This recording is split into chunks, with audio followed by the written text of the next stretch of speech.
All right, let's start by talking about Mr. Prentice's.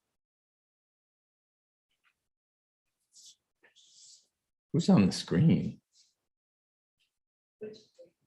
There's an inmate. It's not Mr. Prentice. Is it Mr. Prentice? Yes, that's. Gosh. Yes, sir. Good afternoon, sir. Good afternoon, ma'am. Hey, how you doing? What a pleasant surprise. Yeah, it is a pleasant surprise, sir, because like I go through so much just to get home to my mom and my fiance, and I ain't getting an opportunity to just to get home. Like Okay. it's no way. Okay, Yes, Mr. sir. Prentice, Yes, I need you to sit tight. Tell me, are you in the United States or are you in the Virgin Islands? I'm still in the Virgin Islands in BOC, sir. We left me at the first time, sir. Okay, thank you. You don't have to keep raising your hand. All right, I'm glad you're here. Yes, sir. I'm pleasantly surprised. I didn't think you were going to be here. I'm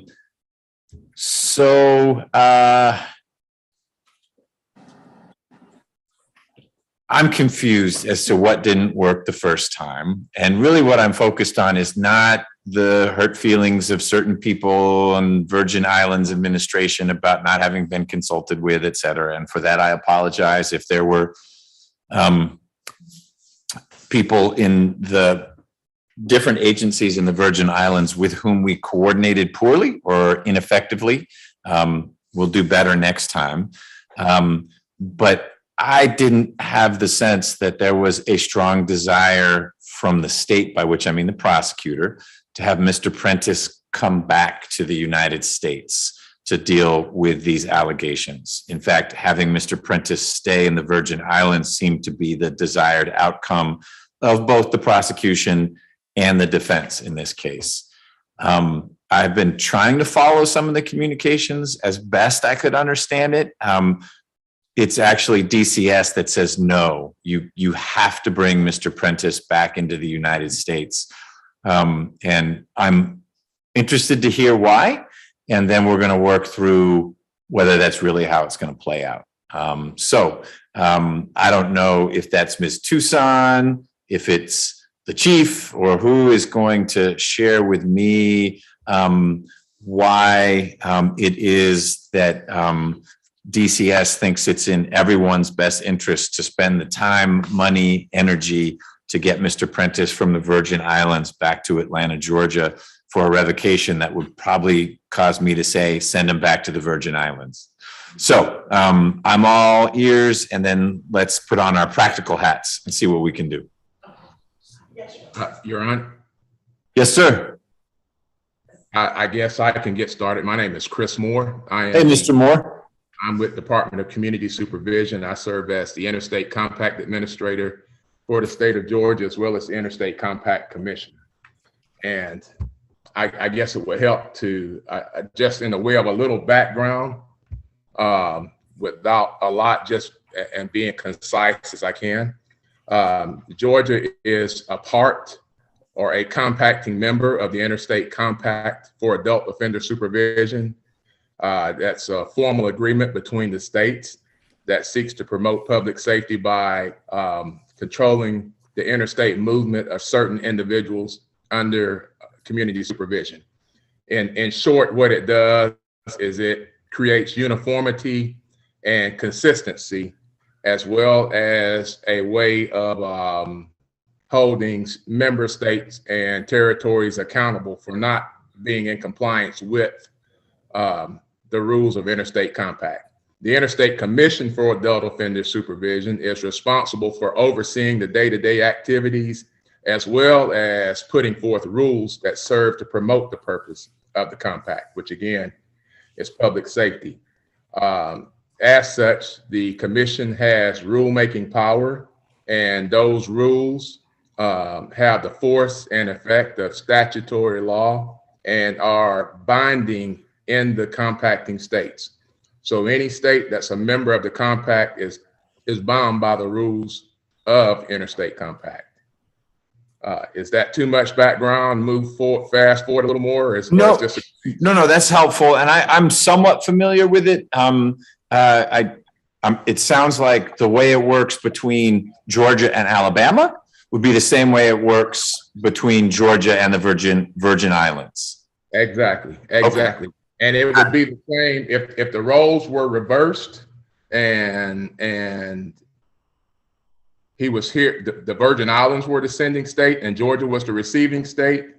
I would be saying exactly what the Virgin Islands is saying. I would be saying to them, you all have to retake this individual per interstate compact rules.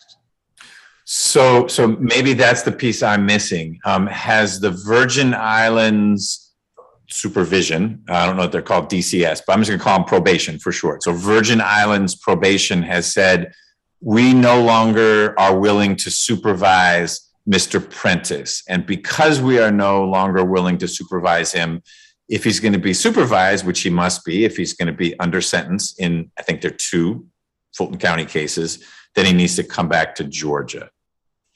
Yes, sir. In essence, all the communication as far as the transferring, accepting supervision, and terminating supervision, all of that communication has to go through the compact offices. Now, that's not saying that doesn't have anything to do with sentencing. That's just as far as the compact rules are concerned. So in essence, for this to work, even for this hearing to work, the Virgin Islands would have to agree to it. As a member of the compact, they would have to agree to it and say, Georgia, okay, you can have the hearing and possibly he can stay here. But what they have done is they have invoked the retaking pursuant to rule, and I won't bother with the numbers, but the rules require that anytime an individual under supervision commits a new felony and is convicted of that, then once they're available for retaking, meaning they are not in prison or incarcerated for that, and they are in the community, then the sending state, the receiving state, which is the Virgin Islands or territory, can request Georgia as the sending state to retake him. And Georgia is bound by compact rules to do that. Got it. So they've invoked that, and in some respects, then it's out of the district attorney's hands or the public defender's hands. One member of the compact has said, it looks like this gentleman has a conviction and a felony conviction. We invoke this. You need to come get him so that he can deal with what's going on in Georgia. Yes, we're not interested, for whatever reason, in being the host for Mr. Prentice connecting to the revocation hearing. He needs to deal with his Georgia business in Georgia. Right. And part of that is because, the rules require if they abscond supervision, if they commit a new felony or new violent offense, or if they display behavior that makes it impossible for them to be supervised in the receiving state or territory in this case, then the receiving state or territory is or can make that request that the sending state retake, and the sending state is then obligated to do so. And then once they're back in the sending state, the courts and everybody else that's involved in the sending state can do whatever they like. But he has to be physically, and that's, the rules contain definitions. Retake means to physically remove him or cause him to be removed from that state. Either, we go get him or we use a transport service or whatever means, but he has to be physically removed from the Virgin Islands. Okay. What would happen based on your understanding of the interstate compact if Mr. Prentice were not under a probationary sentence anymore. In other words, if his probation was terminated, would that still obligate Georgia to come pick him up? Or would then the response be, actually, he wouldn't be a supervisee of DCS anymore because his probation was terminated? Okay, that's a very good question. We are not allowed, if he was, we can do anything we want to with him once he's back here. We can't terminate it while he's there with a violation pending. The compact rules don't allow that. So in other words, we couldn't just dump him there and say, well, we're going to terminate supervision so we don't have to come to avoid having to come get him. Now, once he's back here, because, you know, that's in essence, and if it was reversed, it would be the same thing. If some of the behavior was going on here, then certainly we wouldn't want him in Georgia or Fulton County for the Virgin Islands to just say, hey, we're going to terminate supervision, and he's going to be there without any kind of supervision, without anything going on. That amounts to basically dumping him in the Virgin Islands. Well, I hear you, but let me give you not this case, a scenario. It's Alabama and Georgia, guys in Alabama, and he's got 30 days left on his probation. And Alabama figures out, wait, you had this new charge, you had this conviction in Georgia, it was a felony. We're invoking that rule that requires Georgia to come get you, and you need to go back and deal with your business because there's a petition, and there is in this case. I'm looking at the petition. So there's a petition. Alabama says, Georgia, come get him. And instead, the judge in Georgia who has authority over that case says, you know what, only 30 more days. I terminate his probation. I'm terminating his probation. There's 0 probation left. It's not worth it to bring him here because Alabama is a bad example. Let's say it was California. It might take 30 days to get him here. And by the time he gets here, he doesn't have any probation left anyway because no one told it. Could the judge not let everyone know, both California and Georgia, DCS here, whatever the entity is called in California, false alarm, the judge has terminated probation? Well, it's a little bit different scenario. If it was only 30 days or less left, then once he's available for retaking, the sending state has 30 days then to retake him. So if we can't take him within that 30 days and it expires, it's all moot anyway, because it's ended and there's nothing left to be done. But in this case, if we did that and if we terminated it, if we had a hearing today, which by compact rules we're not allowed to do because he's there, and we terminated it, then as a member of the compact, the Virgin Islands would most likely file a formal complaint with the commission saying Georgia has violated the compact rules by failure to retake someone, an individual who's been convicted of a new felony offense and according to compact rules 5 point whatever it is, and they would number it. And it would go to the executive committee. It would be handed off to the compliance committee. The compliance committee would look at it, make a decision, and come back with a ruling. And in this instance, Georgia would most likely 99%, however you want to say it, Georgia would be found in violation, and the commission could sanction the state of Georgia. Does that mean you get fired, or what happens? Well, that means it starts out with most likely it would be a fine, or it could range from a fine, it could range from technical assistance, it could range from Georgia being removed from the compact. Okay. Most likely be a fine. Since it would start with the executive branch as far as having to deal with it for Georgia, then of course they would ask questions. Why was this done? Why didn't we, comply with the compact? Because that's how Georgia became a member of the compact. It was compact legislation was passed by the legislature here in Georgia, which made us a member of the compact. And that's really the only way that we get out is for the legislature to say, hey, we don't want to get out. We don't want to be a part anymore. So, the same way we get in, we get out.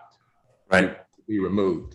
Okay. And we don't want Georgia removed. It's a valuable compact to have. But even if it's the judge who changes the landscape by saying there is no, using my California example, but let's say it was 6 months rather than 30 days. So 6 months of probation left. The judge says, I decide on my own, it's not the highest and best use of California and Georgia resources to bring John Smith back from California for what could be at most a 6-month revocation. And so I'm gonna enter an order in State versus Smith, probation is terminated, or I modify the sentence, no more probation. Whatever I do that. That's not cover enough for DCS to not have the penalty flag thrown at it, and then there's this hearing and you get written up? No, sir. As a matter of fact, the compact rule says that everybody in the state of Georgia will enforce these rules, the compact. So the judges, everybody, sheriff, myself, we're as a compacting member. It's the state. It's not the court. It's not DCS. It's the state of Georgia. Okay. So we're required to do that, and we're not to any, and I'm not an attorney, so I don't try to do attorney talk, but this little thing called the supremacy clause, or basically any rules, any state laws that are in conflict with the compact rules, then the compact rules supersede those. Okay. I have a couple more questions. One, I think you can answer. I met Mr. Prentice, I'm going to say it was a month ago. I don't remember when it was, but we had him. He was dialed in from the Virgin Islands, and I thought we were having a revocation hearing, and we didn't. What did we do wrong so that we don't do it again, should we have a situation like this? Well, at that point, we should have been bringing him back even then, because we're not. I think what happened, I'm not sure, but whoever we were communicating with in the Virgin Islands didn't have the authority to speak on behalf of the Virgin Islands and the compact office there. So it wasn't the Virgin Islands that was saying, we want him to stay. It was Mr. Prentice essentially that was saying, I want to stay. So, the Virgin Islands, even then, and we had arrangements to bring him back, and that was my understanding, that he was being brought back because it was clear by the compact rules that we were required to bring him back. We just, by the compact rules, we're just not allowed to conduct the revocation proceeding there under these circumstances, unless the compact office there agrees to it, or the Virgin Islands agrees to it. So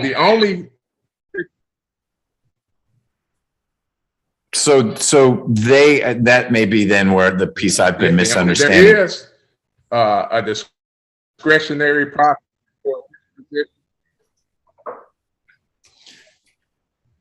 You're breaking up on us a little bit. I don't know if you got a. Yeah, it's saying I got a strong signal. I'm not getting anything that's saying I'm. No, your red bars over here. Maybe the secret compact hut you're in is blocking the signal. Did the Virgin Islands at some point say, yes, you can have the hearing there, and we missed their window, or the Virgin Islands never said, yes, you can have the hearing there? Now, to my knowledge, when I've spoken, and I spoke with the commissioner and I spoke with the deputy compact administrator, at the time that I got involved, they were saying no. And my understanding was that because the public defender from the Virgin Islands called me up, and I explained to him, I said, the compact rules say we got to bring him back. So he has to come back, and explain the process to him. And my understanding was that the compact office in the Virgin Islands also explained to the public defender. I don't know if it was the individual that I spoke to, but the public defender's office there, that, hey, he has to go back. Okay. Mr. Prentice's lawyer in the Virgin Islands definitely got fussed at by Virgin Islands officials. So I don't know what misfired there, but there were some spicy emails that I got copied on, directed at him. How much time? I can't find the final disposition in the docket for the older case because it's an old case. How much time remains on Mr. Prentice's 10 SC case? Your Honor, on the Tennessee case, there's 2 years, 9 months, and 5 days remaining. Okay. And on the 19 SC, it's 1 year, 7 months, and 8 days remaining. okay. All right. That I could find that disposition. All right. Ms. McCauley, Yes. what does the state want to add here? Nothing, Your Honor. I think I explained in the email that everyone who's here read, because we're not actually having a hearing. Was just that we should have included the compact office when our office was initially contacted by Mr. Prentice's attorney from the Virgin Islands. He contacted our office and just said, hey, can you do this hearing, probation or revocation hearing virtually? No discussion of compact or that there had been any communications with the compact office in the U.S. Virgin Islands, at which point I reached out to Ms. Wood. To, obviously she would be Mr. Prentice's counsel here in Fulton, and that's really the person who I would need to communicate in terms of resolving the probation revocation. The only thing the state will add, or Fulton County will add, the state acting as Fulton County, is that Fulton County is not going to consent to extradite a sex offender back to the state of Georgia. I'm not signing on for that. So Okay. if extradition is going to happen, it's going to have to happen from DCS. And that's my understanding, is that they're prepared to do that. Okay. And that's what your email said. Yes. So your lack of consent won't thwart it. It just is going to make it plainly a DCS process, which it sounds like they're obligated to do if they don't want to risk being kicked out of the compact club. Okay. Is that correct, Mr. Moore, that your shop, I don't know that you have to hop on a plane to the Virgin Islands, but if you need someone to help you, I'll go with you. Yeah, but- I'd like to supervise that. Yeah, but that DCS is assuming responsibility for transporting Mr. Prentice. Yeah, in this instance, yes, we'll make sure that he is back. Okay. So the only thing that we need to happen is we need to leave the warrant in place. I'm not moving anything now that I'm more educated. There are times when what seems like an easy fix doesn't work because of important rules that are in place. And you've helped me understand that the easy fix of I can see Mr. Prentice right now, and I know we can hear each other because he was about to start on a presentation I've heard before. But even though we're that close virtually, this is not the right setting in which to conduct the business that needs to be conducted. Because I could do it. I could say the formalities and order the chief to do the order and sign it. And then, unfortunately, Georgia DCS could be put in the penalty box. And that would jeopardize potential outcomes for hundreds of defendants who are trying to get home to families, whether it's in the Virgin Islands or it's in Virginia. And I'm not willing to do that. I'm frustrated by this situation, but I better understand it. And I do think that the right outcome is to get Mr. Prentice here promptly and to promptly deal with his situation. My last question, and then I'll see if Ms. Wood has anything she wants to add or questions she might have.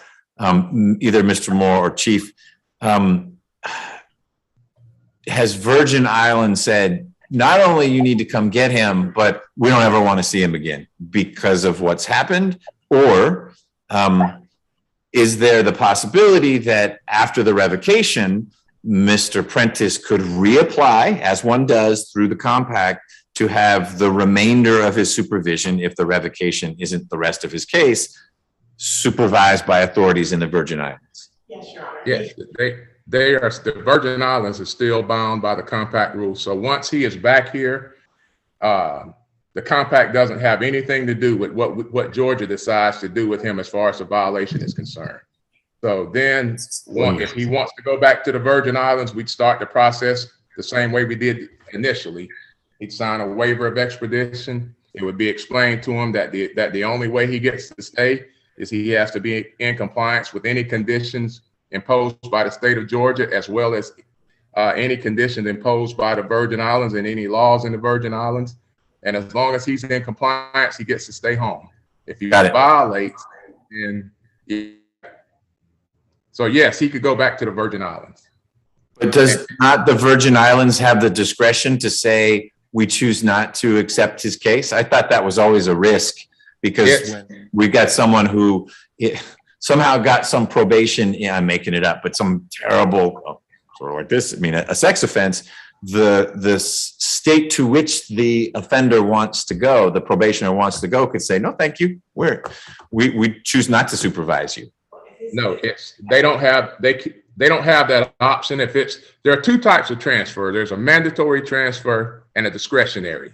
In this case, it's a mandatory because he's got family there. Okay. Got it. Will support his plan of supervision. Okay. And just briefly, in addition to that, he'd be eligible for mandatory reporting instructions, assuming that he's incarcerated for over 6 months. So if you've got roots where you're trying to go, it is mandatory. If it's, hey, I want to try my hand at Hollywood, so I'd like to be supervised in Los Angeles, person's never been to California, no family in California, that would be discretionary for California. That would be discretionary. You're not a resident. Okay, got it. Okay, Ms. Wood. Judge, I think the only thing that I want to add is obviously it was my intention when we first had this discussion was to avoid all of this. However, I understand what's happening. And I think my biggest concern now is what's going to happen when Mr. Prentice gets back here and after we take care of everything, since all of his family are in the Virgin Islands. Sure, well, which is why I asked, and what I heard Mr. Moore say is that it would be a mandatory transfer, not a discretionary. And so that once Mr. Prentice takes care of his business in Georgia, which he needs to do, he could reapply as he has before. And the Virgin Islands would not, if they don't want to go to the compact penalty box, they would need to accept the transfer because he has mother, fiance, et cetera, verifiable connections, roots, ties to St. Croix. So the state, Your Honor, transportation. One brief caveat to that. That is assuming that those family members will support his plan of supervision, meaning they say he can live with us. If they say he can't live with and he doesn't have a suitable residence plan or something like that, then they can deny it even though it's mandatory. Got to have that. Okay, that makes sense. All right. I noticed, I think I apologize if I mispronounce it. Mr. Orozco is on this call. And if I'm remembering the email chain, he might be or might have been Mr. Prentice's lawyer in the Virgin Islands. One, thank you for joining us. Two, is there anything you want to add? No, Your Honor, I'm just here as a participant observer. I'm not licensed in Georgia or have any business before the court. I just received a link and didn't want to be in any kind of contempt. Well, you're not in contempt. Thank you for plugging in. Did I describe you correctly, though? You were at some point the advocate for Mr. Prentice? Your Honor, I'm a public defender here on the island. I was appointed on a hearing regarding the transfer, and the judge ordered him removed back in June, I believe. Okay. That's all I have. Got it. Thank you. I don't know who that is. I know they keep. Ms. Shine, are you on for this case or a different case?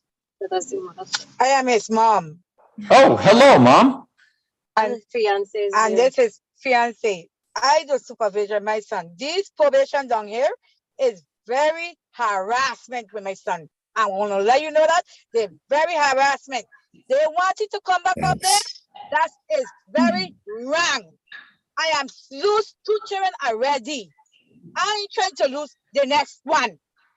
I am so frustrated with this probation in this Virgin Island. There is harassment. The harassment.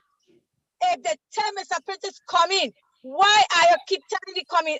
The boy is living his life. He can't live a piece of life yet because of this harassment with this probation. Miss Padilla. Killing in the BOC. This BOC does not supervise my damn son. Okay, Miss. I am so afraid about it. I am so tired. Okay, all right. I put you on mute for a second. Let me ask one question. I know you're frustrated, and your son has expressed that frustration as well. You heard what Mr. Moore said, that your son, Mr. Prentice, will be able to come back to the Virgin Islands after we take care of business here if his relocation plan, his return plan, is supported by mom, by fiance, Are you ready to have Mr. Prentice back, or were you actually frustrated? I couldn't tell. I know you're frustrated and you don't need to repeat it, but were you frustrated with Virgin Islands probation, or are you frustrated with your son and you do not want your son back in your house? You got to unmute for a second.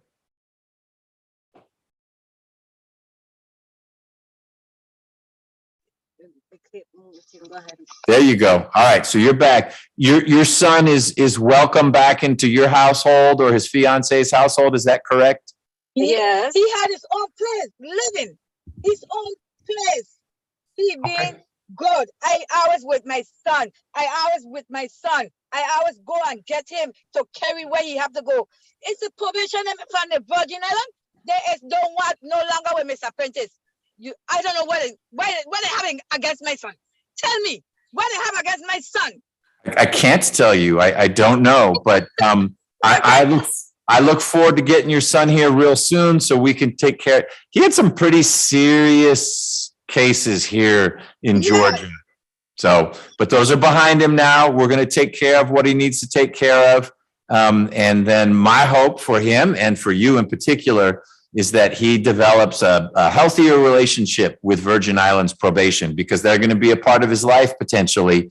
Although the way we resolve it here in Georgia, it may be that does not have to happen anymore. And it sounds like that would make you very happy. Because you know what happened?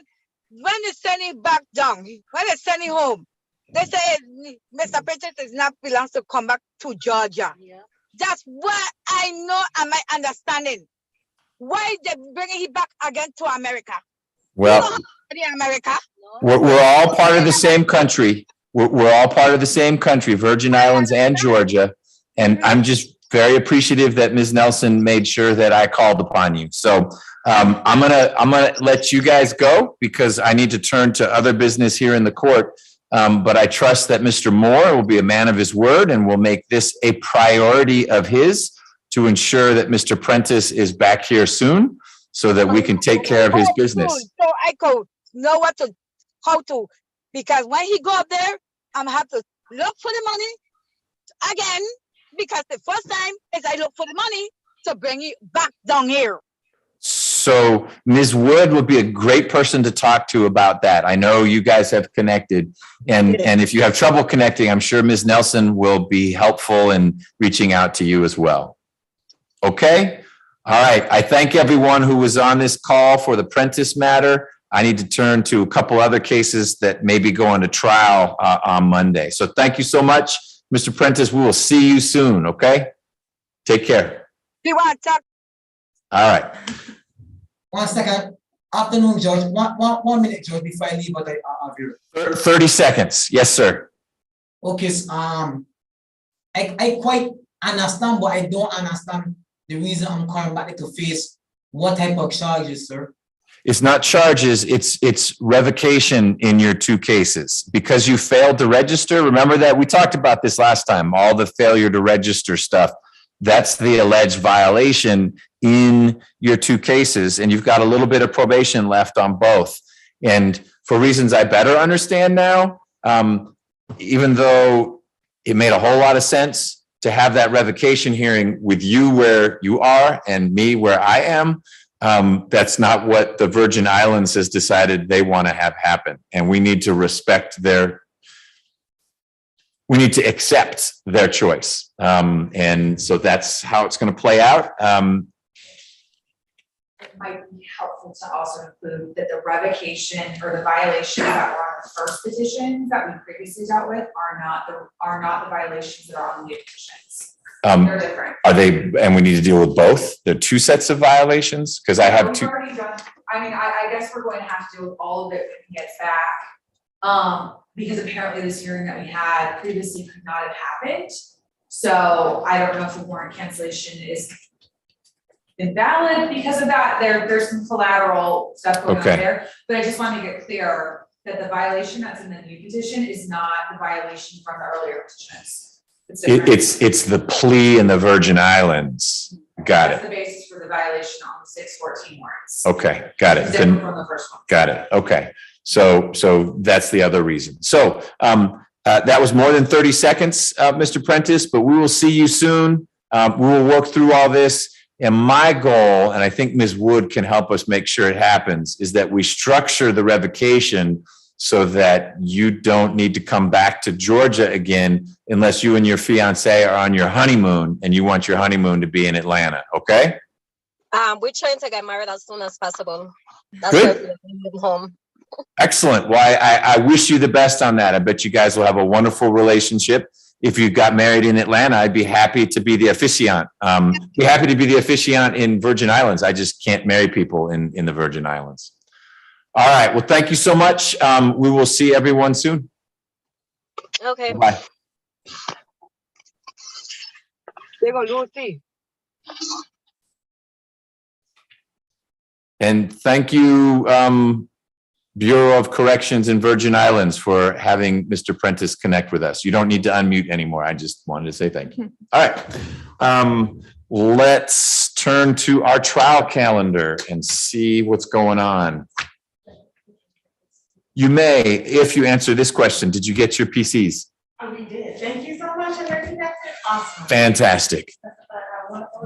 Yeah. No more waiting late nights. Excellent. I'm glad that it took a while. I'm glad it worked out. But we are very thankful. You're very welcome. Glad we could do it. And I will do a new petition to include the, I mean, it's fine. It's fine. The positions are fine the way they are. We'll just. I wouldn't do another set because I would worry that would create some other compact issue. Let's keep the fixed universe of petitions, and then we'll just be very careful how we structure the resolution so that it minimizes the chance that we need to repeat this process. All right, thanks. thank you so much. All right, Mr. Orozco, you will not be in contempt if you sign off the call now.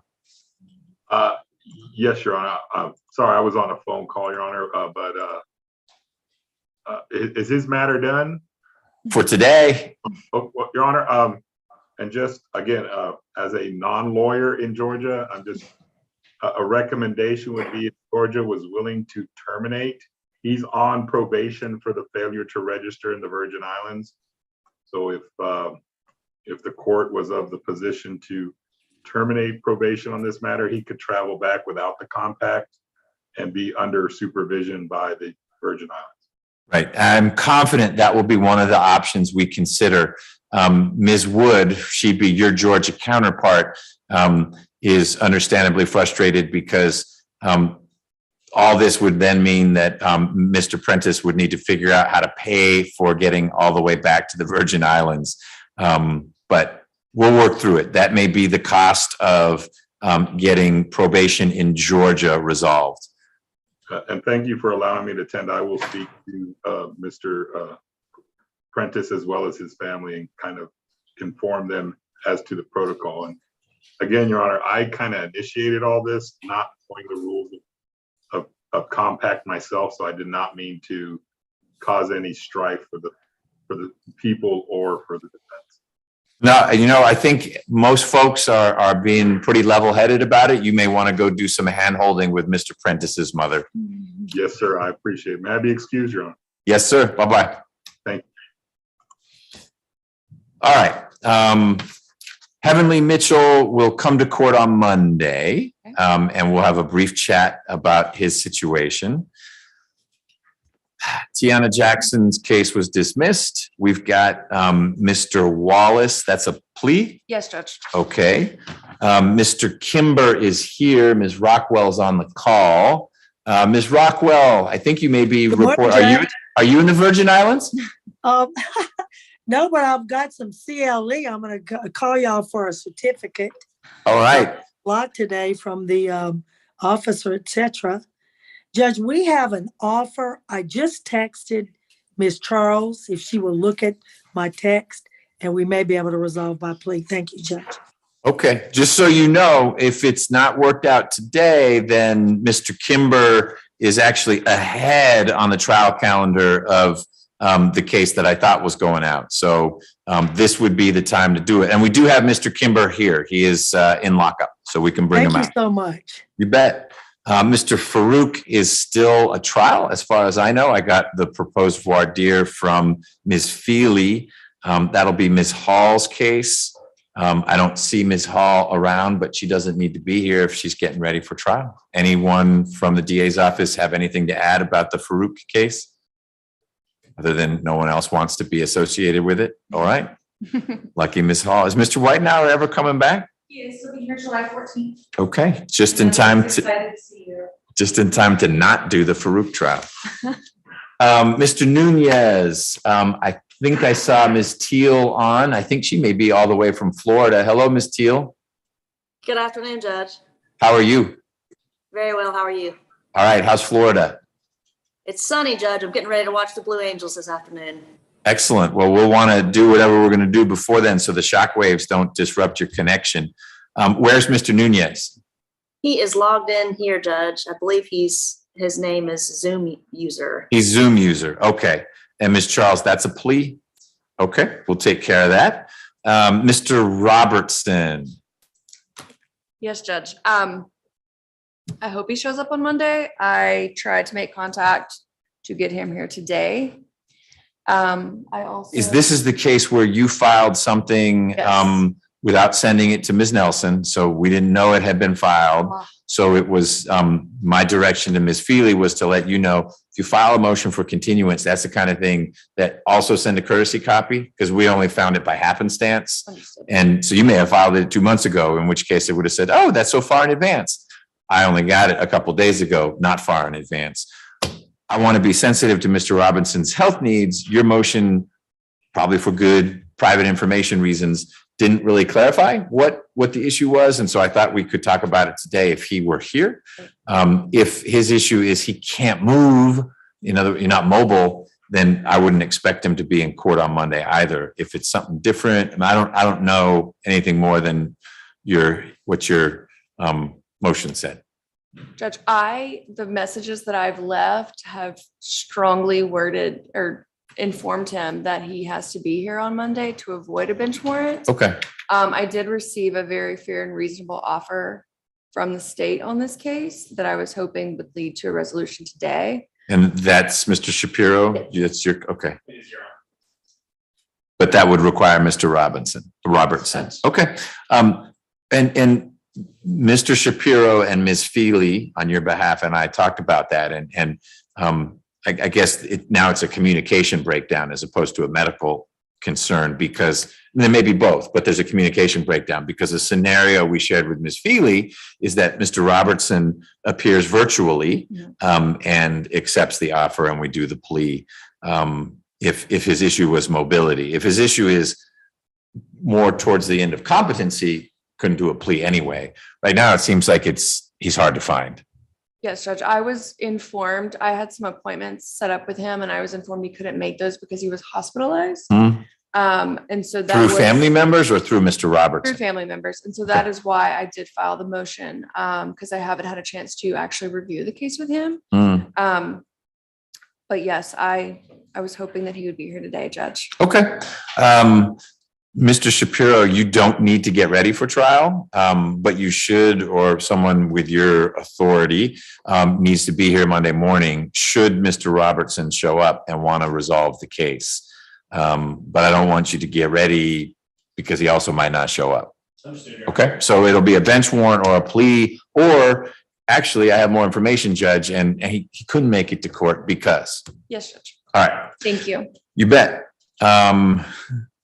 Mr. Copeland, position 13, Ms. Hall, somehow, even though it's on the same calendar as Mr. Farouk, it didn't hit her radar. I told her she needs to be ready. Mr. Okeke at the status conference made it very clear that the only two options were dismissal or trial. So I didn't direct Mr. Copeland to be here today. Mr. Okeke doesn't need to be, he needs to get me some voir dire. But we've got that, and that's the rest of the calendar because battle has been resolved. So why don't we do Mr. Wallace's plea, and then we can do Nunez while Ms. Charles works with Ms. Rockwell for Kimber. But I'm happy to do, well, we need Ms. Charles for Nunez. So let's do Wallace first. Mr. Shapiro, I need to speak. I think so. I think that was it for you all. Go help Ms. Hall. I'm sorry. Wallace? Yes. Hey, nice to meet you. Yeah.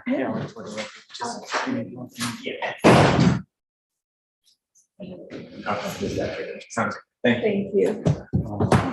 So just in case you have a copy. Oh, thanks.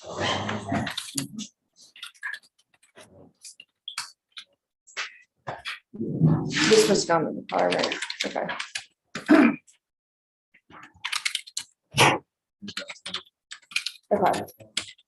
Okay. Yeah. Yeah, that's the same. Okay. Yeah, that's the same. Okay, thank you. Okay, thank you.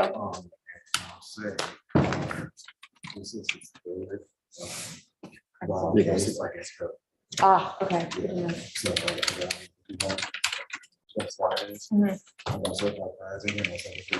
Okay, thank you. Okay, sorry. So this is what we went over.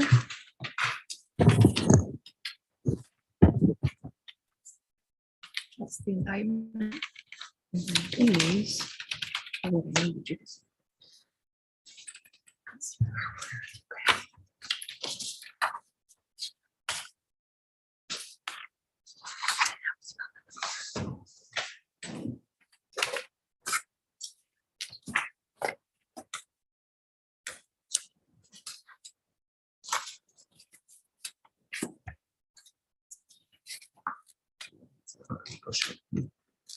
We can do non-negotiable. Oh, you haven't said anything about it.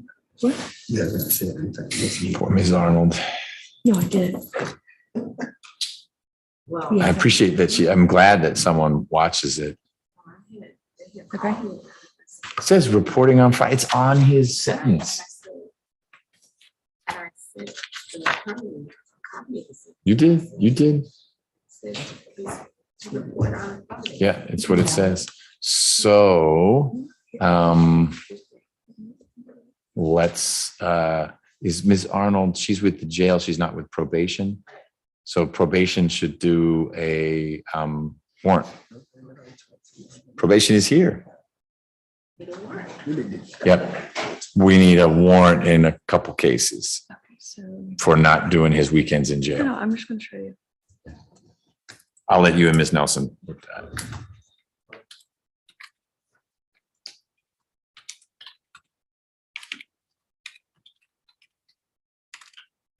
This is the disposition from the county.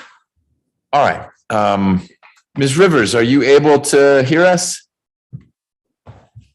Yes, I am, Judge. Good afternoon. Good afternoon. Happy Friday. Mr. Thomas, are you ready to go with this case? Yes. And Ms. Wood, am I remembering correctly that your client's name is Myron Wallace? Yes, Judge. He's indicted with it reverse, or at least the calendars show it with reverse, but It's, yes, it's indicted backwards. backwards. All right. So we're dealing with Mr. Wallace, AKA Mr. Myron, and he's prepared to enter a plea in his case. Yes, Judge. Great. Mr. Wallace, good afternoon. Good afternoon, sir. I'm gonna have you sit a little closer to the microphone because the court reporter who is here virtually is gonna need to be able to hear you. You're gonna be answering a bunch of questions in a moment. But it sounds like you're prepared to move forward with a plea in your case. Is that correct? Yes, sir. Mr. Thomas, the prosecutor, is going to put you under oath in just a moment. Once you're under oath, it's important that you answer all of his questions and mine truthfully and completely. Will you do that? Yes, sir. It is just as important that if you have questions of your own because something that is said isn't clear to you, or maybe it's different than what you were expecting, that you let Ms. Wood or me know that you've got a question. Will you do that? Yes, sir. Then we can get started. Mr. Thomas. Yes, Your Honor. So this is indictment number 18 SC 164140. Charges being aggravated assault, hijacking motor vehicle, and misdemeanor battery. Your Honor, for purposes of this this plea, the state is reducing the hijacking motor vehicle to a theft by taking a vehicle, which will be felony. Do we need a dollar amount to that so that you know the range, or how are you structuring what the range will be? I know it's not hijacking, which is the important part for Mr. Wallace. Yes, Your Honor. So the dollar amount is going to be between 5,000 and 25,000. Does that get you to, is that the 1 to 10? That's the 1 to 10, Judge. Okay, That's the one that's in there. got it. All right, so count 2 reduced. Yes, Your Honor. We'll be doing forward the other counts as in the indictment. Okay, And Your Honor, the state did file a recidivist notice on this case. The state is setting aside that recidivist notice for purposes of this plea. okay. All right. All right, Mr. Wallace, please stand and raise your right hand. Do you want them at the podium? Or? Oh, we can do the video. Wherever you two would like to be, as long as Mr. Wallace is near a microphone. Yeah, I think it's easier for us to be better. And that's for recorder, can you hear me? Ms. Rivers, are you able to hear Mr. Thomas? Yes, I can hear Mr. Thomas. Great, and we've just moved Mr. Wallace up to the podium, so you should be able to hear him better. Okay, great. Thank you. Yep. All right. Mr. Wallace, good afternoon. Please raise your right hand. Do you swear or affirm that the testimony you shall receive in this matter shall be currently before the court, shall be the truth, the whole truth, and nothing but the truth? Yes, sir. All right, you may lower your hands. Please state your true, correct, and legal name. Myron Wallace. And are you at this time taking or under the influence of any drugs, alcohol, or medicine? No, sir. Is there any medication that you normally take that you have not been given today? Yes, sir. Dilatin and Depakote. You say Depakote Yes, sir. and Dilaudid, are those the same? Yes, it's for seizures. Okay. Does not having that, does that affect your ability to understand the proceedings in any way?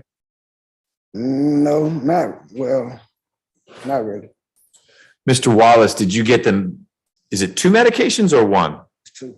2. 1 is for seizures or both are for seizures? Both are for seizures. One of them for suppressing the seizure, one of them for the hemorrhaging of the brain. The hemorrhaging of the brain. Yes. Okay. And do you take those medications in the morning or at night or both? At night. At night. Did you take them last night? Yes, sir. Okay. So you don't take medicine in the morning? No, sir. All right. So far, you're able to hear and follow what's going on? Yes, sir. Great.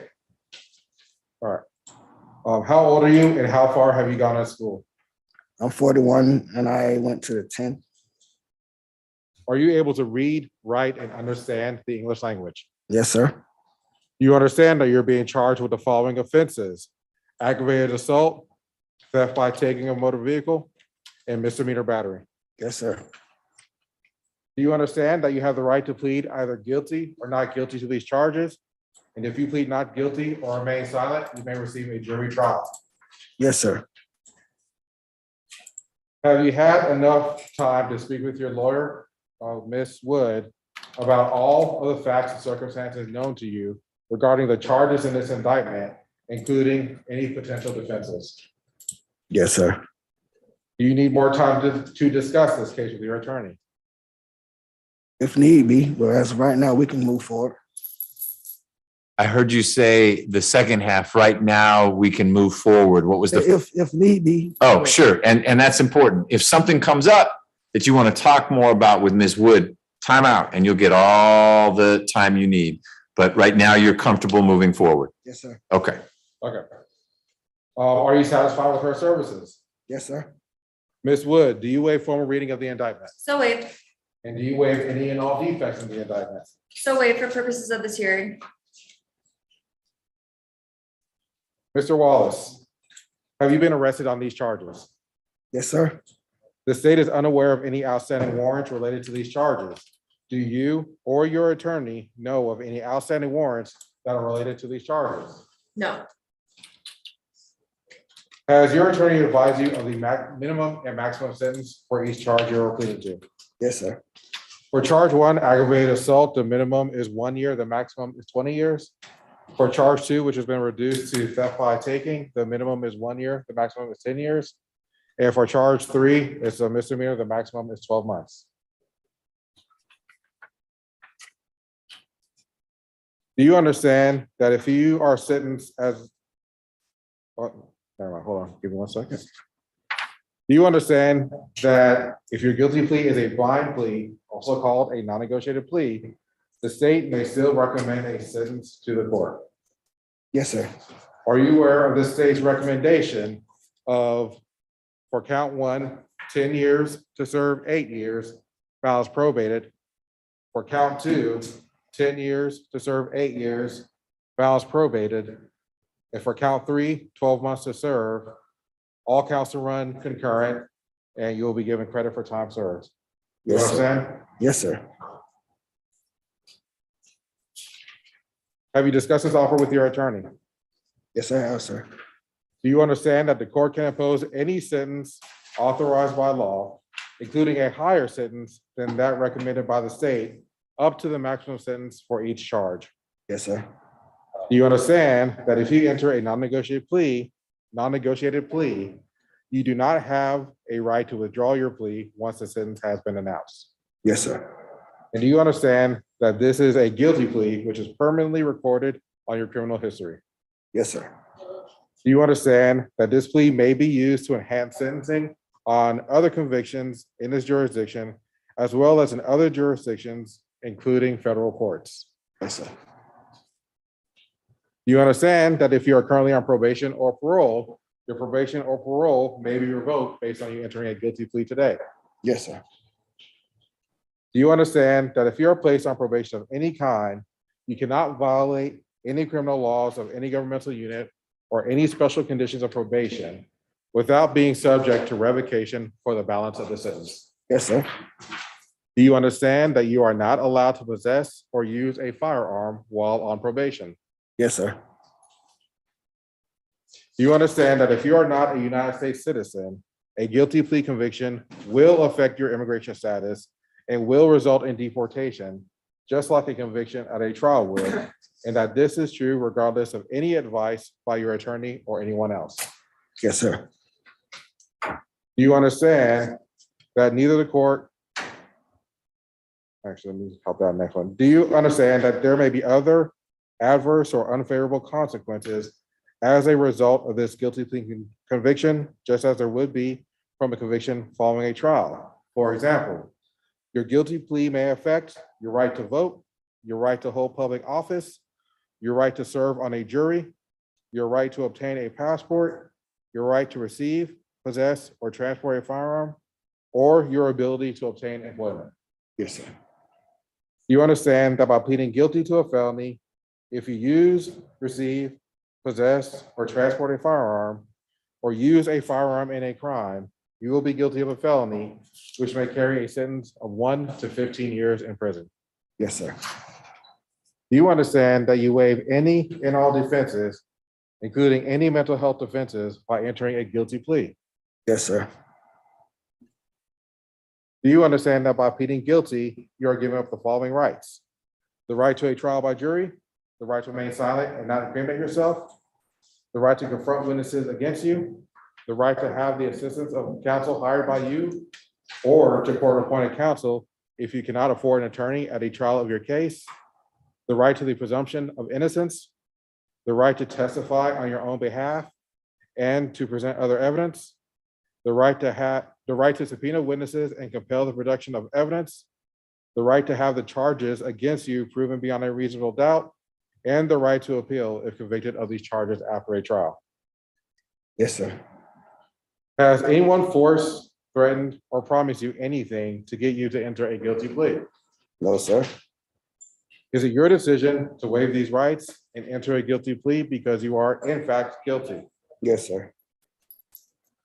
How do you plead to the charges in indictment number 18 SC 164140?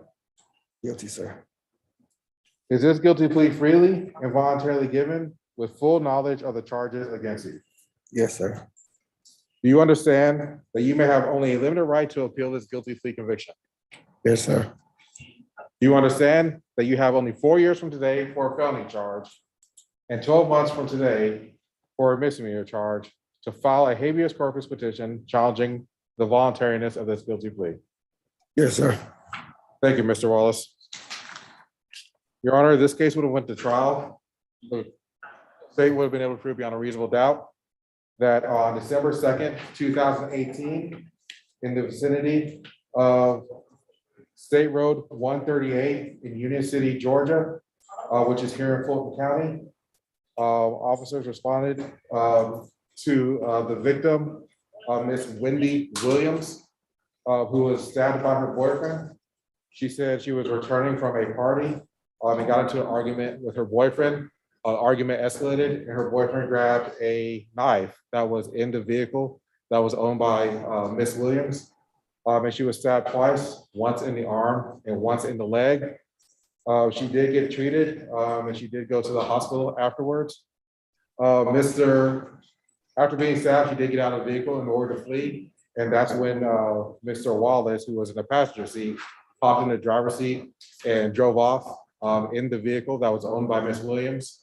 And he drove a little ways, didn't get too far. Within about 20 minutes or so, he did actually wreck out in another jurisdiction, and the car was recovered there. But it literally was, he crashed somewhere. It wasn't that he abandoned the car. Yeah, no, he went down and he crashed out a little bit. Okay. So and he was seen fleeing from the vehicle. Items recovered from the car included medicine with Mr. Wallace's name on it, and also the knife that was used to stab Miss Wallace or Miss Williams was recovered from the car. And Your Honor, the state would have also been approved that the value of the car was between $5,000 and $25,000 at the time of the accident. Okay. So Your Honor, the recommendation for us is a 10-2, and that's a few things to take into account. Number one. So you just said something very different. 10-8 is what I heard you say before. I misspoke, Your Honor. I apologize. It is 10-8. Okay. It is 10-8. And a few things to take into account, Your Honor. Number one, the defendant's criminal history. He has 4 prior felonies. Well, excuse me, Your Honor, 3 prior felonies that he picked up 1 felony about 2 weeks later, which I will be discussing with you. In 2008, he has an aggravated battery against a separate, another victim. No weapons were used. He just punched a guy and broke his nose. 2000, and that was in DeKalb County, Your Honor. 2012, he has a possession of cocaine with intent to distribute. Then in 2017, he has an aggravated assault out of Clayton County, and that is the same victim as Miss Wendy Williams. Ms. Williams. And in 2019, this is a case that happened approximately 20 days after the case we're here for today. But that was in DeKalb County. That was also aggravated assault against Miss Wendy Williams.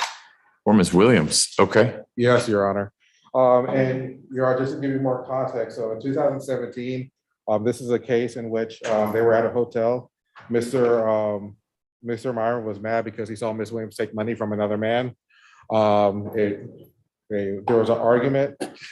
He kicked and punched Miss Williams and also strangled her until she lost consciousness. And then tried to drag her back into the hotel room by her hair, resulting in Miss Williams actually losing hair. This happened a little more than a year prior to the case we're here for today.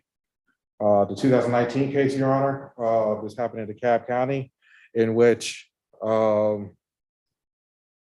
let's see, there was another argument about where Miss Williams was and why she was late.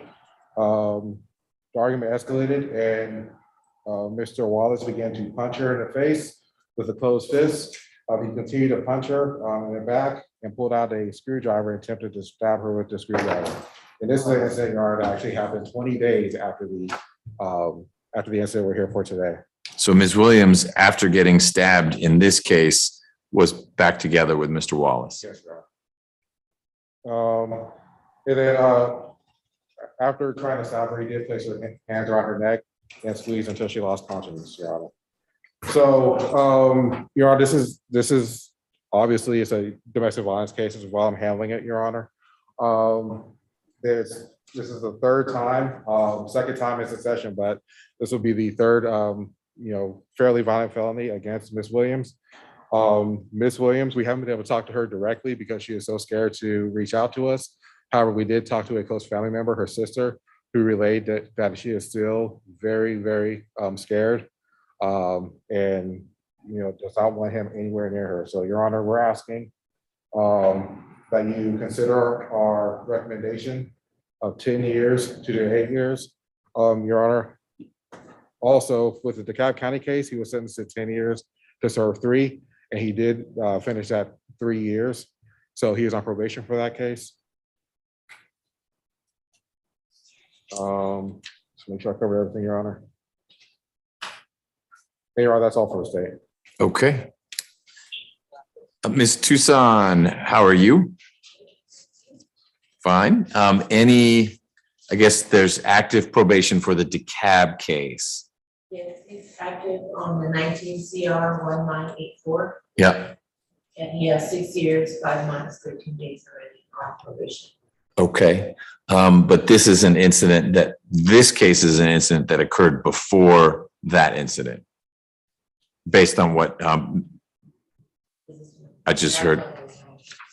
Yes, sir. I do Right. understand that he's also on active probation out of Clayton County, so 17 days. Now that he was on probation in Clayton, it ended in November. Okay, got it. I don't know that we have anyone from pretrial on, but that's all right. Okay, Ms. Wood. Thank you, Judge. Mr. Wallace is 41 years old. He is a lifelong resident of the metro area. All of his family live here. He has 3 grown children, 18, 19, and 20. He has an 11th grade education. I believe he was working on his GED while incarcerated. I don't think he's finished it yet, but I am encouraging him to complete that. Before this arrest, he was working with a roofing company. And I believe while he was incarcerated for the DeKalb case, he was working on some certificates for other construction industry roles. And so I am going to encourage him to continue pursuing those so that he can set himself up for success once he completes his sentence. Judge, this incident does predate the DeKalb case. Our investigator was actually able to speak with Ms. Williams. She indicated that, so long ago, she's actually done a good bit of healing on her own. However, her main desire is that he gets help and that he really learns to deal with emotions in a safe way, legal way. I believe the DeKalb probation, he has a special condition for a family violence type class. I'm not sure exactly what the terms of that are, but I have been informed of that. And so we are asking you to consider a 10-4 on this case. With credit for the time that he has been in consistently since the DeKalb County case. So from December 22nd to 2018, all the way to December. Literally 20 days later. Okay, because this was December 2. So December 22nd, Mr. Wallace is arrested for what I heard about with a non-use of screwdriver, but screwdriver punching, et cetera. Mr. Wallace has not been out of custody since then. Correct. Okay.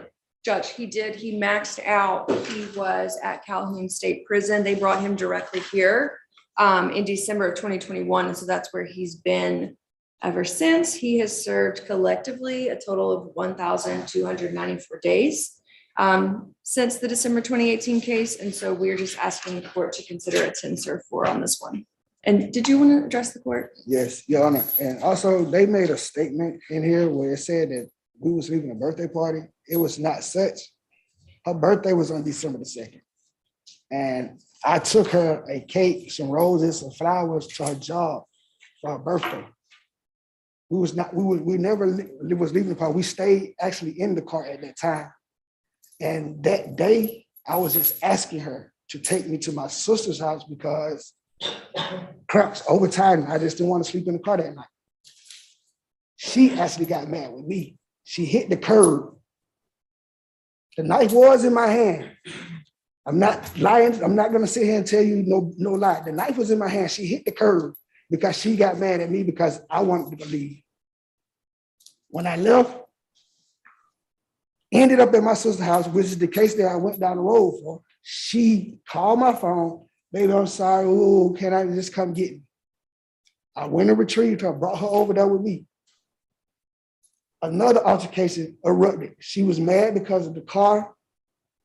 I didn't wreck the car. I abandoned the car. As you said, the car got hit because of where I abandoned the car. And then she was mad because it was raining and it was cold. She had to go back and forth to work doing that. So we got into altercation, but the judge didn't want me. She wanted me to go to trial, but it just like, I don't too much trust people with my life, 12 people with my life in their hand. Right. And just because of your history and the dynamic, that might not have gone real well. Exactly. So I just went on with 3 years. I mean, it's not like that I'm just going to say I was guilty on that charge in that case. It's just that I didn't trust myself being in 12 people's hands. Okay, I understand. And this one would be even more complicated because it sounds like the DeKalb case, there wasn't an allegation that you actually stuck her with the screwdriver. Here, presumably their injuries. She's stabbed, and you're admitting, yeah, I had the knife in my hand. You've got your version of events as to how the knife got from in your hand into her arm or her leg. But either way, this would be a tricky one to go to trial on as well for you. I mean, I don't understand that, Your Honor. That's why I said she has been in full contact with my family. You can look at my phone records and anything. I haven't been contacting her. She's been contacting my sister, my nephew, and Miss Lacey even said that she hasn't gotten in contact with her. I mean, she's saying that she still wants to be with me. She's waiting on me to come home and this, that, and third. But my thing is this: I can't keep doing this with you. If you're saying that is correct. You're when you get out, your new chapter does not involve Ms. Williams. There are other women out there, or whatever you're into when you get out, but it's not going to be Ms. Williams. Even if that's what she wants, that's going to be something she needs to process, because you'll need to have no contact with her. Anything else? I mean, I just wish you to consider just the 10 before, because I'm really trying to get back out there. I got one child I just had in November. I got a family that needs me out there. And as much as I've been in, I mean, I can understand that my record may seem the way it is, but it's not. I'm the baby of 3 sisters. My life was just, my mother died when I was 5. I had to do what I had to do to live, to survive. So violence was one of those things, and I'm not gonna lie about it. I had to protect my sister. Okay. Well, I hear you. And it sounds like you're reaching the point where you want to get all this behind you. You got an old case from 2008, the ag battery. And then there are things that sort of cluster around your relationship with Ms. Williams. And it sounds like that's the thing you need to not pick back up when you get out. You move forward with employment and your kids. They're not kids anymore, but they're your kids. Taking care of them or being there for them, et cetera. And you're going to have to close that chapter with Ms. Williams.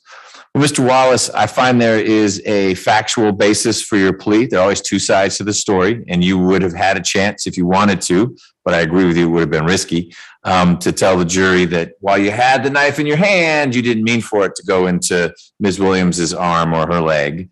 There'll be medical records that the jury would need to work through about how believable that is. I also find that your plea is knowing and voluntary. Voluntary means that while you're not real excited to be where you are right now, much like you did with the DeKalb case, you've decided after talking with your lawyer that it's in your best interest to work this out with this non-negotiated plea rather than roll some pretty big dice with recidivist and carjacking still on the table, mandatory 10-year sentence, no parole. You've decided that this is the way you want to move forward. Is that correct? Okay. And a knowing plea just means you've understood everything. Either you asked Ms. Wood if you had a question, you asked me, or what was said was something you understood. Also true? Okay. I'm sentencing you pursuant to the Probation Options Management Act. And all that means, Mr. Wallace, is that the probation part of your sentence, if you have a minor violation, I hope you have no violation, but if it's minor, a technical violation, you and probation will sort that out. But if it's something more significant, you get arrested again, or there's any credible evidence that you're trying to be around Ms. Williams or her family, that kind of thing comes back to me. Let's see. Was there a plea of guilty form? Yes. All right. I would. Mr. Wallace, there's a page on the form that Ms. Wood is holding that you signed. Is that your signature on that page? Yes, sir. Okay. And that signifies to me that you and Ms. Wood went over that form and that wherever you initialed, you understood what you were initialing. Is that correct? All right. Ms. Wood, you signed it as well? Yes, Judge. Great. The state has withdrawn the recidivist notice, which means whatever sentence I give you is parole eligible. That's good for you.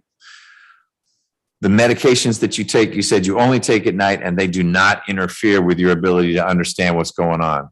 No, they're just like randomly have seizures. Like I could be sitting here and I could just have a seizure. Okay, well, seizures are bad, but you're not having a seizure right now. No, and you're understanding what we're talking about. Okay, great. Then here's what I'm going to do, Mr. Wallace, as to count 1, aggravated assault. I'm sentencing you to a term of 8 years to serve 5 years with a balance on probation. Count 2 will be 8 years to serve 5 years, concurrent with count 1. And count 3 is 12 months to serve, concurrent with count 1. So it's a total sentence of 8 serve 5. It's a little more time than your lawyer asked for, a little less than what the state asked for. I think that the past 3 years and the fact that you maxed out on those is really the bulk of your sentence for the 2 cases, which were real close in time and involved the same very dysfunctional relationship that you and Ms. Williams had. I'm not faulting her for any of that. I'm not faulting her for going back to you. She's not the one who got punched. She's not the one who got stabbed. And she may have done some things physically to you, but today is about you and not about Ms. Williams. It will be a special condition of your probation that you have no contact with Ms. Williams or any member of her immediate family, mother, father, brother, sister, not cousins, but that immediate family.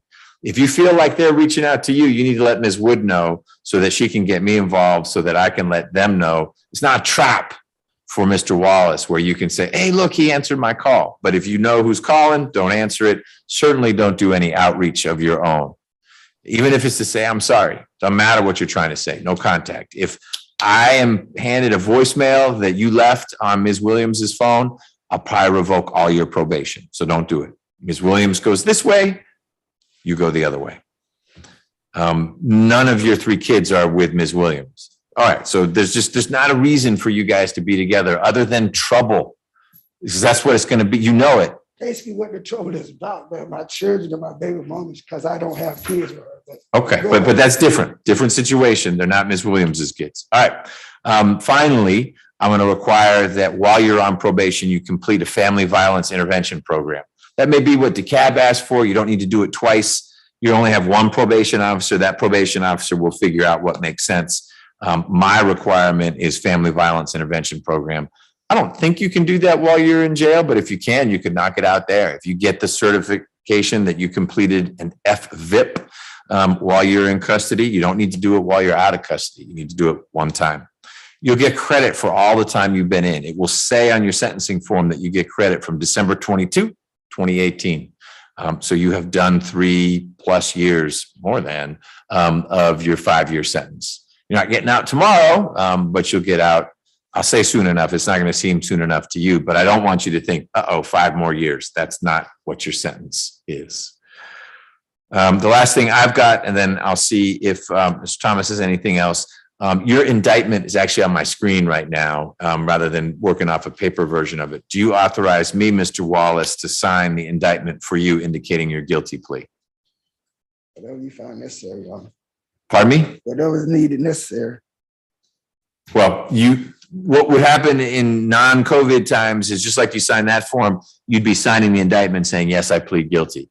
But I'm going to sign it for you if that's okay. Yes, sir. Yes, sir. Okay. Ms. Wood, can I sign for you? Yes, Judge. And Mr. Thomas? Yes, sir. Do you have anything else, Mr. Thomas, in Mr. Wallace's case? That's all for the sake, Your Honor. Thank you. Ms. Wood, anything else?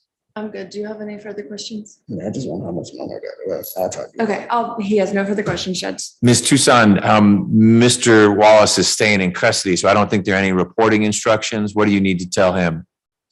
You know where the DeKalb County office is. Yes, ma'am. Right, so you just, whenever you release the report there, this indictment will be in the file. Right, so you don't report to 2 different offices. It's one probation across your 2 cases. Because your address is gonna determine the cat, right? Yes, that's right now. Okay, then that's where your report to the cat. All right, thank you. Thank you, Judge. Yes, sir. Can I be excused as well? Yes, ma'am. Thank you, Travis. We have more, please. You may not. Yes.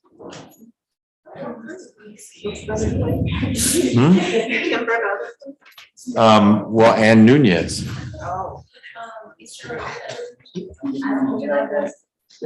Yes, she would. Thank you.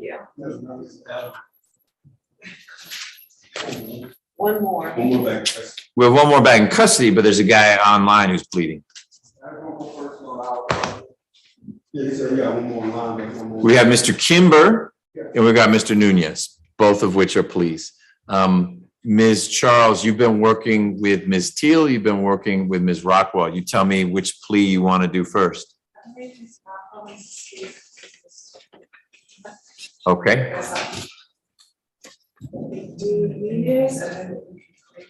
We'll do that. Makes sense. So we're going to do Mr. Nunez first. That way we can bring Mr. Kimber out and Ms. Rockwell can speak to him. So, Ms. Teal, are you ready? And we need Mr. Nunez to become visible. Yes, Judge.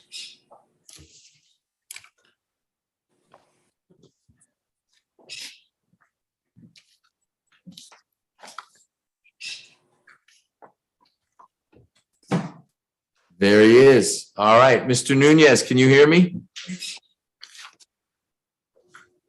Yes, I can.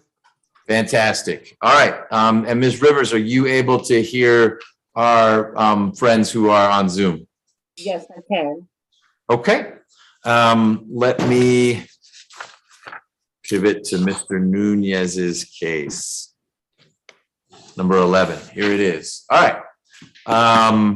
This is 21 SC 179352. We've already resolved the co-defendant's case. We've got Mr. Nunez. He is appearing remotely. His attorney, Ms. Teal, is appearing remotely. We have Ms. Charles here in court, who's going to be as loud as she can in the microphone. Mr. Nunez, I've got a couple questions for you, and then I'm going to turn it over to the prosecutor. You have a right to be here in open court, but you can waive that right and handle this plea discussion from wherever you are. I assume you're at your home or your apartment. Are you waiving your right to be here in court? Can you explain that? Yes. You have a right to be in court, an open public space where everyone could see you and you could see everyone else. But that's a right that you are able to waive and decide, you know what, Judge, it's more convenient for me to have this conversation from home or wherever. I don't know where you are. Are you at home? Yes. All right, so you're at home. That's fine if that's where you want to be. Yes. I need you to tell me, Judge, I waive my right to be in court. I waive my right to be in court.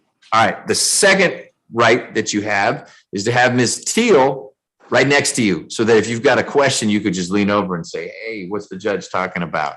Ms. Teal is not right next to you. She is not in your home. She is not in Georgia right now, but she's on the same Zoom call, and I can put the two of you into a breakout room where you can have a private, confidential conversation that I cannot hear, the prosecutor cannot hear, the court reporter cannot hear. And I'll do that anytime you might need it. But you need to tell me, much like you did when you said, Judge, I waive my right to be in court. You need to tell me that you waive your right to have your attorney in the same room with you or by your side. Do you waive that right? Yes, Your Honor. Okay. But you need to let me know if at any point you need to speak privately with Ms. Teal. We'll make that happen. Okay? Okay. Great. Ms. Charles, when you're ready. Thank you, Your Honor.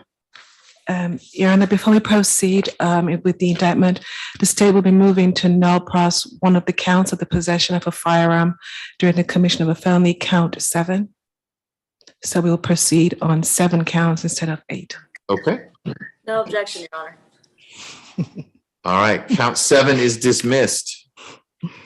And as we discussed yesterday, Your Honor, this will just be a plea.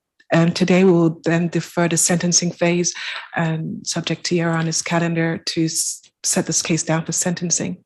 So Mr. Nunez, well, let me start with Ms. Teal as the lawyer. Ms. Teal, my understanding from a brief procedural conversation I had with Ms. Charles yesterday as I was trying to figure out what's going to trial and what's not. There have been negotiations. You guys aren't quite in the same place. You're close. And so what we would do so that Mr. Nunez does not need to run the risk of going to trial on Monday is today, I'll decide if I will accept Mr. Nunez's guilty plea. The state will have to put on the record what it's going to be recommending. You don't have to put anything on the record in connection with that, but the state will commit, this is our recommendation, so that Mr. Nunez knows that. And then soon, it'll definitely be next week if no trial goes forward. It may be next week if a trial goes forward, if we can get everyone in the same place. We'll have the sentencing part of the plea process. Is that your understanding, Ms. Teal? It is, Your Honor. Okay. So, Mr. Nunez, you understand that today all we're working through is whether I accept your guilty plea. If I do not, then you need to go to trial on Monday. If I do accept it, then soon, but not today, we're going to talk about sentencing. You understand that? Yes, Your Honor. Okay, then we're all in the same place. When you're ready, Ms. Charles. Thank you. Mr. Nunez, please raise your right hand. Do you swear or affirm that the testimony you shall give in the matter currently before this court shall be the truth, the whole truth, and nothing but the truth? Yes. You may lower your hand. Please state your true, correct, and legal name. First name Jonathan, Jonathan. Last name Nunez, Nunez. Are you at this time taking or under the influence of any alcohol, drugs, or medicine? No. How old are you and how far have you gone in school? Senior year. How old are you? 19, about to turn 20. Are you able to read, write, and understand the English language? Yes. Do you understand that you're being charged in indictment 21 SC 179352 with the following counts: 2 counts of armed robbery, 3 counts of aggravated assault, 1 count of possession of a firearm during the commission of a felony, and 1 count of theft by taking misdemeanor? Yes, I understand. Do you understand that you have the right to plead either guilty or not guilty to these charges? And if you plead not guilty or remain silent, you may receive a jury trial. I understand. Have you reviewed your rights with your attorney, Ms. Teal? Yes. Have you had enough time to speak with your attorney about all of the facts and circumstances known to you regarding the charges in this indictment, including any potential defenses? Yes, I understand. Do you need more time to speak with your attorney regarding this case? No. Are you satisfied with her services? Extremely. Ms. Teal, do you waive formal reading of the indictment? So waive. Counsel, do you also waive any and all defects in the indictment, including any with respect to your name? We do. Mr. Nunez, were you arrested on these charges? Can you repeat that? It's hard to hear. Were you arrested on these charges? Yes. The state is unaware of any outstanding warrants as it relates to these charges. Do you or your attorney, Ms. Teal, know of any outstanding warrants that are related to these charges? No existing warrants. We don't. Does one of you have a bird in the room? No? No, you're. It just sort of sounds like a bird chirping background. Okay. Oh, it's just that I have my cat around. That's why you might hear there it is right there. Okay. Mr. Nunez, has your attorney advised you of the minimum and maximum sentence for each charge you are pleading to today? Yes, I understand the charges. And for the record, the charges that you are facing, counts 1 and 2 of armed robbery carry a 10 to 20 year sentence with a mandatory per statute 10-year minimum. Aggravated assault 1 to 20 years. Possession of a firearm in the commission of a felony 5 years, and theft by taking misdemeanor 12 months as the maximum. Yes, I understand. Although we are not proceeding with sentencing, Do you understand that the state will recommend to the court when we get to that phase? Can you repeat that? I said, although we won't be discussing sentencing today, the state will put its offer on the table for the purposes of the record, for the judge's consideration and knowledge, that the state is recommending a sentence of 25 years, serve 8, which is a deviation from the statutory minimum of 10.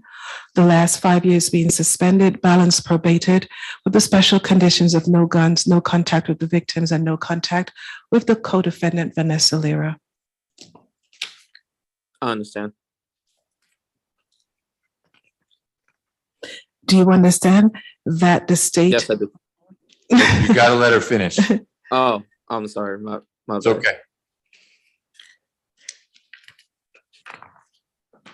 Do you understand that if you later were to enter a non-negotiated plea, you do not have the right to withdraw your plea once the sentence has been announced? I understand. Do you understand that this plea of guilty may be used to enhance sentencing on other convictions in this jurisdiction as well as in other jurisdictions, including the federal courts? Yes, I understand. Do you understand that if you are placed on probation of any kind, you cannot violate any criminal laws of any governmental unit or any special conditions of probation without being subject to revocation for the balance of the sentence? I understand. Do you understand that if you are placed on probation, you are not allowed to possess or use a firearm while on probation? I understand. Are you a United States citizen? Yes, I am. Do you understand then that there may be other adverse or unfavorable consequences as a result of this guilty plea today, just as there would have been following a conviction after a trial? For example, your guilty plea may affect the right to vote, the right to hold public office, the right to serve on a jury, the right to obtain a passport, the right to receive, possess, or transport a firearm, or the ability to obtain employment. I understand. Do you understand that by pleading guilty to a felony, if you use, receive, possess, or transport a firearm, or use a firearm in a crime, you will be guilty of a felony which may carry a sentence of 1 to 15 years in prison? I understand. Do you understand that you waive any and all defenses, including any mental health defenses, by entering a plea of guilty? I understand. Do you understand that by pleading guilty, you are giving up the following rights: the right to a trial by jury, the right to remain silent and not incriminate yourself, the right to confront witnesses against you, the right to assistance of counsel hired by you, the right to the presumption of innocence, the right to testify on your own behalf and to present other evidence, the right to subpoena witnesses and compel the production of evidence, the right to have the charges against you proved beyond a reasonable doubt, and the right to appeal if convicted after trial of these charges. Yes, I understand. Mr. Nunez, has anyone forced, threatened, or promised you anything to get you to enter a guilty plea today? No. Is it your decision to waive these rights and enter a guilty plea because you are in fact guilty? Yes. How do you plead to the charges in indictment 21 SC 179352? Guilty. Is this guilty plea freely and voluntarily given with full knowledge of the charges against you? Yes. And do you understand that you may only have a limited right to appeal this guilty plea conviction? You only have 4 years from today for a felony charge and 12 months from today for a misdemeanor charge to file a habeas corpus petition challenging the voluntariness of this guilty plea. I understand. Your Honor, as it relates to a criminal history, Mr. Nunez doesn't have any. This would be his first felony offense. And have this case proceeded to trial, the state would have expected to show beyond a reasonable doubt that on April 2nd, 2021, officers of the Roswell PD responded to 843 Park Ridge Lane in Roswell, Georgia, in response to a 911 call reporting a robbery that had occurred on April 1st, 2021. The call had been made by 14-year-old Giovanni Vargas, who reported that himself and his friend, also 14-year-old Jonathan Perez, had been robbed at gunpoint by Mr. Jonathan Nunes and his co-defendant Vanessa Lira. They were able to name them by name? At the time, they were not identified, but they were later identified as Jonathan Nunes and Vanessa Lira. During the conversation with Detective Dickerson, Mr. Vargas was able to pull up his Snapchat profile and show Detective Dickerson photos of Vanessa Lira and Mr. Nunes. Mr. Vargas went to the same middle school at the time with Vanessa Lira, Elkins Point Middle School. During the course of the investigation, it was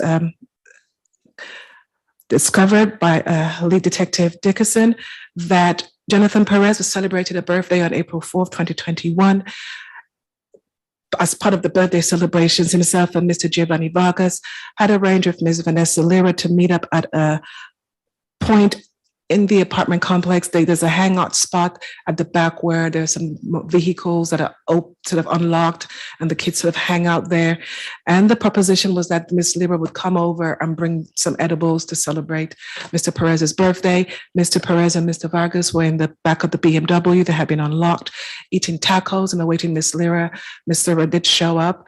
However, according to Mr. Vargas, Ms. Lira showed up with someone else who we hadn't expected to be there, Mr. Jonathan Nunes. Mr. Nunes proceeded to give the edibles to Mr. Perez and Mr. Vargas. Mr. Perez took the edibles and ate them. Mr. Vargas did not.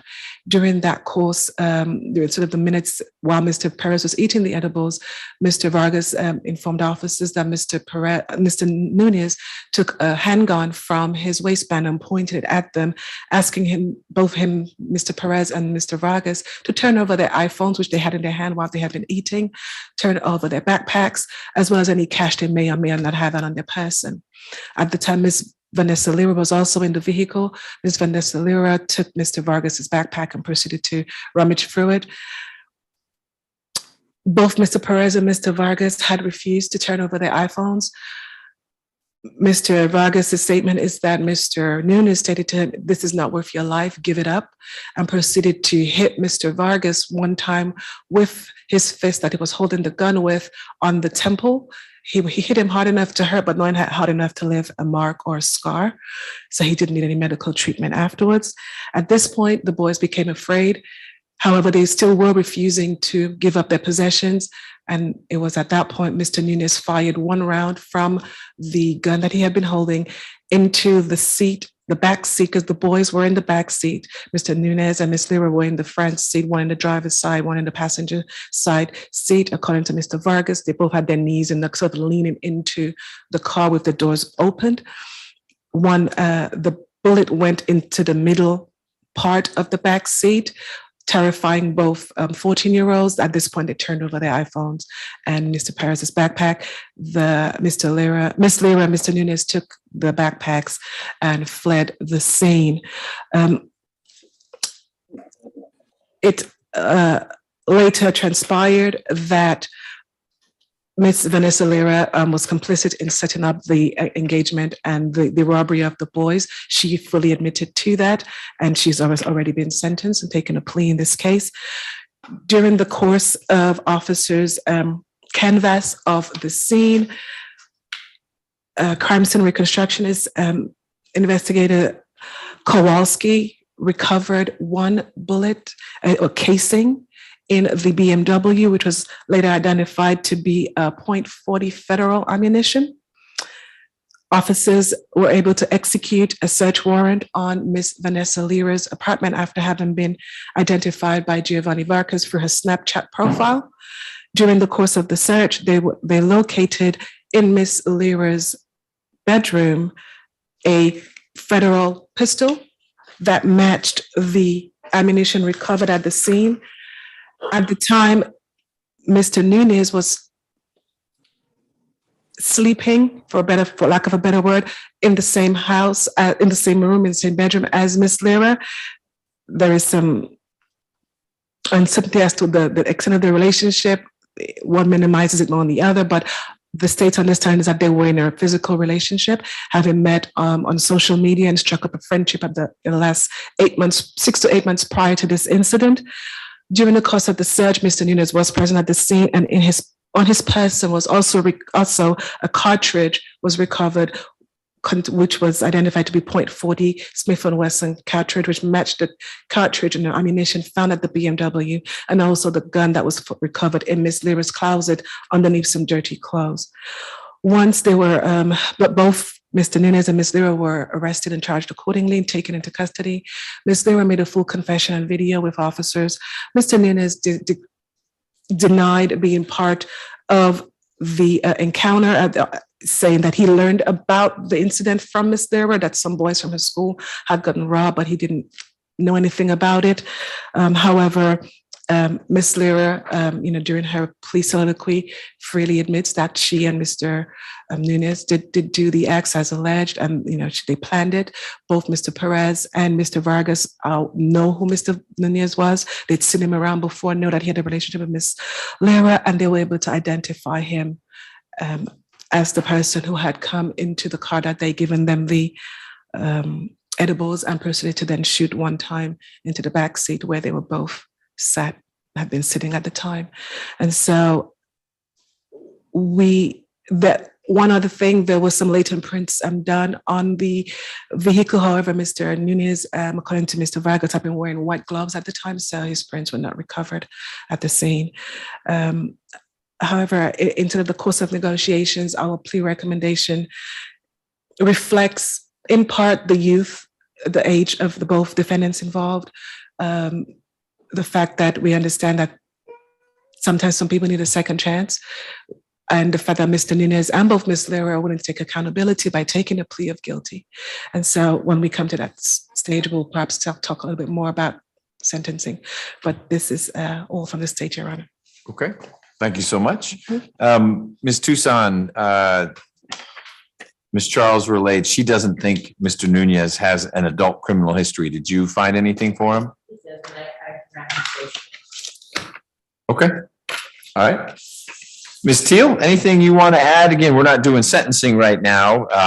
I'm determining whether there's a factual basis, which seems fairly substantial in this case, and making sure Mr. Nunez understands the consequences of his plea, but I don't want to cut you out of the process, even though you'll have much more to say come sentencing.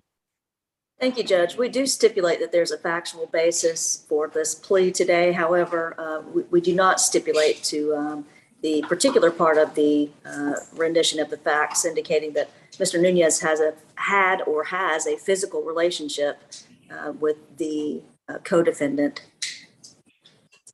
Okay. Mr. Nunez, when we are next together, you'll be here in court in person, and we're going to talk about what do we do as a result of your guilty plea. But right now really isn't the time for you or for your lawyer, Ms. Teal, to say, hey, there's more to this story than what the state said. Here's what you need to understand about my client. He's a good guy. Here's what you need to understand about what happened on April 1st of last year. We'll have that conversation. Today isn't the time for that, but I want to make sure if you have any questions or concerns that you share those with me now.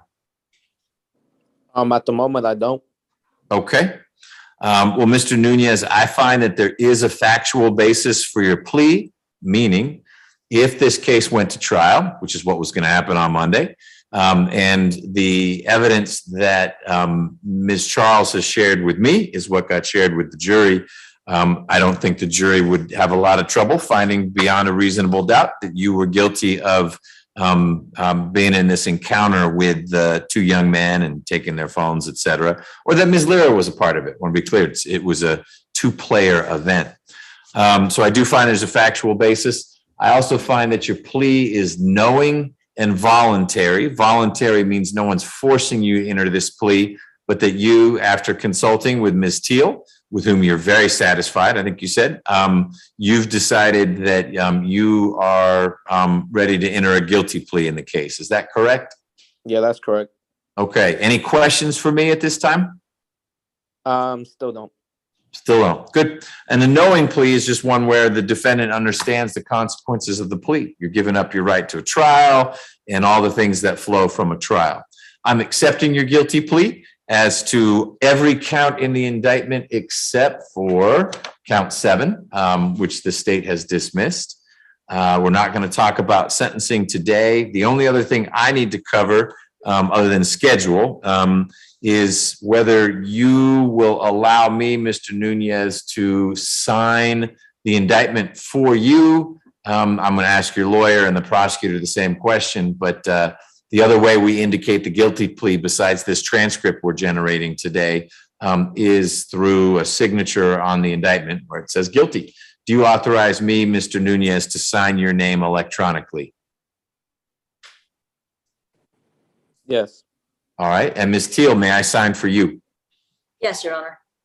Ms. Charles, may I sign for you? Yes, Your Honor. Okay. Ms. Charles, anything else for this part of Mr. Nunez's plea? No, Your Honor. Ms. Teal, anything else? No, Judge. All right. Mr. Nunez, are you working this summer or what's your schedule? Oh, yes. I'm actually working at this place called Cava. What is that? I've been working there for like 3. It's like we sell Mediterranean food, where in my like division, I'm a grill cook and a catering director. Okay. Will you keep working there and doing the things that are consistent with your bond? And I will work with your lawyer and the prosecutor to figure out when we can get everyone here in court, not virtual, to have that final important discussion we need to have about, so what? You've entered a guilty plea. What are the consequences of that? So it will be soon. Don't go on vacation or anything like that. It will be soon. But I need to figure out whether I'm going to trial on Monday or not. Ms. Teal, when do you get back from wherever you are? I'll be back Monday morning, Judge. Fantastic.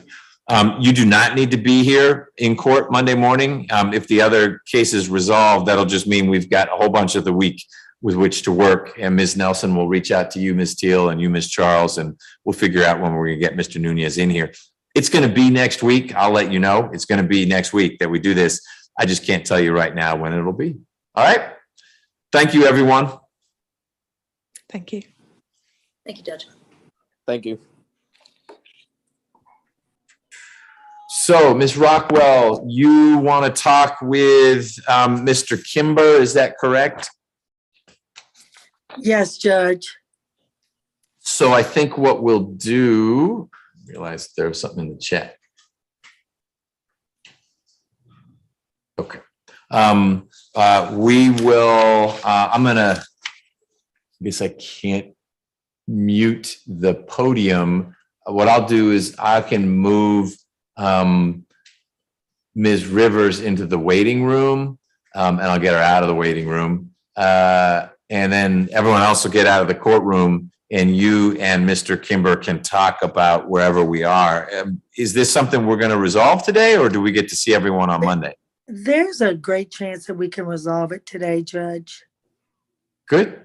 Otherwise, I look forward to seeing you on Monday. Let's get Mr. Kimber out here so I can tell him what's going to happen, and then we'll get folks out of the courtroom. Deputy, can we get Mr. Kimber out at that table, please? Thanks. Well, we're going to get him out here first. I'm going to tell him what's going on, then we'll get everyone out of here. So let's just get him situated, and then we'll clear the courtroom.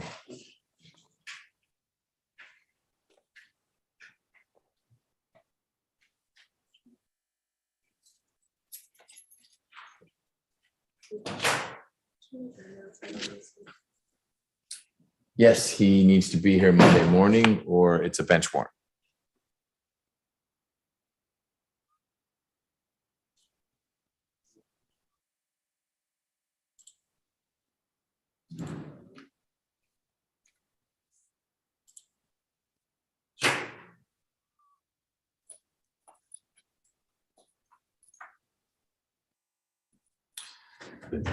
Mr. Kimber, if you would sit so that we can see you on that camera. Middle chair, I think, is the one we want.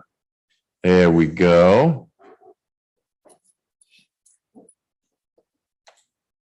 Excellent. And there's your lawyer, Ms. Rockwell.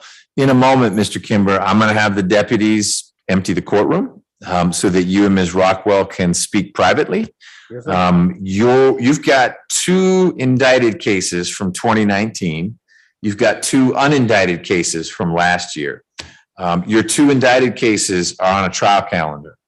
So on Monday morning, we can get 48 potential jurors in the courtroom and pick a jury to try. The state will get a pick which of the 2 cases it wants to go forward on. So I need to find out from Ms. Rockwell and you in a few minutes, are we resolving your 2 indicted cases? And it may be that all you do is enter guilty pleas to them, but we wait on sentencing because I know your lawyer, Ms. Rockwell, and Ms. Charles, the prosecutor, have been trying to work out everything. You've got, I think one of your unindicted cases might be a lot more complicated because of the weight of the drugs that were found, but I'm not going to get in the middle of that. I'll just wait to hear from Ms. Rockwell. But I want her to have a chance to talk with you about what we might do today. Because if you do not resolve your 2 indicted cases today, then we need to try one of them on Monday and trial. If it doesn't go well for you, I don't know the facts. It may be because you got a great lawyer. There's one you could win. If you don't win the trial, that generally has a less good outcome than if you're able to negotiate something with the state. So we'll see what happens. But I'm going to ask you to talk with Ms. Rockwell. The deputies will let me know when that conversation is done. Ms. Toussaint's going to go into the jury room. Ms. Nelson and I are going to leave the courtroom, and I'm going to put our court reporter into the waiting room. So where do I go? Put in waiting room. She's now in the waiting room, so she can't hear what's going on. The only folks who'll be able to hear what's going on will be